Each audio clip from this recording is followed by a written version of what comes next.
As we get into the Dear Data project, you need to plan how you're going to track your data. In this video, we'll think about different methods you might follow to do that, and we'll talk through some of the troubleshooting ideas in case you run into problems. So, the first way that you might choose to collect data is something like an Excel sheet or Google Sheets.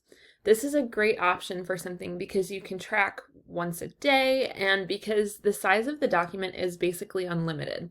So you can incorporate lots of different types of data. In this example, you can see that in my data on crocheting, I not only looked at how long I crocheted for, but I could also track the types of stitches I did, and I had empty space to write about where I was located, what I was watching or listening to, who I was crocheting for, who I was with, and any additional notes. This is more data than the project requires, but it gives me tons of options for what elements I would include in my visualization, and that can open up what kind of design I end up with. And if it isn't a way that you would usually spend time or attention, this might not be the best method for you to collect your data. It worked for me because I am constantly in my Google Drive. So this is something that I would see regularly and be able to pull up and edit. If that's not a habit that you have, you might want to consider a different method. You might also use a website or software like Notion. I used to use Notion constantly for note-taking and planning out life things, and it's a platform that's pretty easy to use once you learn the basics. So here I tracked the types of animals that I saw while I was out walking throughout the week, and you can see that again, I'm tracking different types of data. The more elements I include initially, the more data I have to work with at the end. If this isn't a platform that you're familiar with, it can lead to more ineffective data collection. Trying not only to learn a new interface, but also collect data about yourself, which is also out of the ordinary, can be difficult. It's easy to forget. Or you might just be like me and make silly mistakes, even after you're familiar with the platform. I used Notion throughout grad school to do all of my lesson plans for teaching.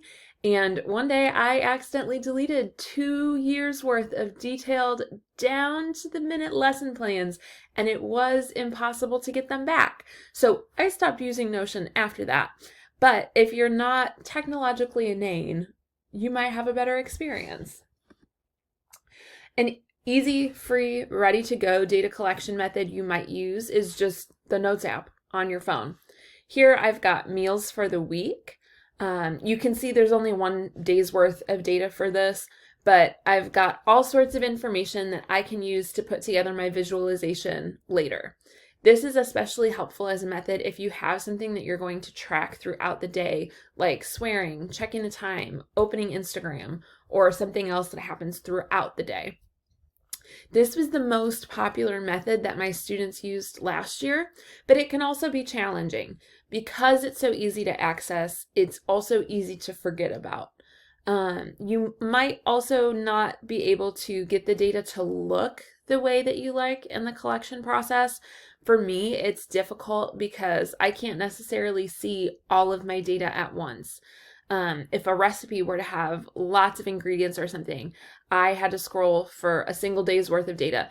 That's annoying to me. So you might think about how to collect enough data, but how you could organize it in a way that works for you. The other most popular method for data collection from students last year was just a physical something. Whether it was sticky notes or a journal or something like that. This works because it's a physical reminder that you can see your project. It can also be helpful for people to reflect more throughout the process. So when you go to write your rhetorical rationale, you've already spent time consciously thinking about whatever it is you're tracking. This can be challenging if you go somewhere and forget the physical tracker, or if you don't have something to write with, or you're in a situation where you can't write something down. For instance, you can't physically track your swears very easily when you're at the rec playing basketball with your friends. Other issues that people run into throughout this project is just how often they track their data and remembering to do it. Solutions that worked for students previously were to tell other people about it. When your friends are aware that you need to do something for class, they can help hold you accountable. Another solution that worked for people is setting alarms or reminders throughout the day to track your data, and having a notification can be a useful thing that you can set up ahead of time to remind yourself to actually do your project. You can't create a data visualization without data. Some students have found that it was easiest for them to have some other sort of reminder or time set to record their data. So for instance, some people liked to do it while they ate meals throughout the day. Others liked to do it in between their classes. Some people liked to record it once a day right before bed. The frequency at which you track your data is dependent on your topic. It's not going to be realistic to track how many times you open a social media app only once a day, because it can happen so frequently throughout the day that you can't get an accurate count by just thinking and reflecting on your day at the end of it. It might work, though, for you to record data once at the end of the day if you're looking at data like your step count and then writing about all of the different places you walked that day. All of the data collection examples are viewable for you in Canvas, and there are also uploads of example projects.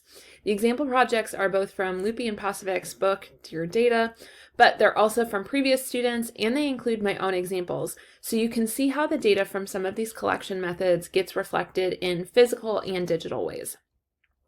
You've got lots of choices on how to record your data for this project, and the most important thing is just to think about what will fit into your life right now. You just need to do it for a week, but some students like to collect more than a week's worth of data just in case they missed a day or something like that. That's absolutely acceptable. As always, if you have any questions as you work on this project, please let me know.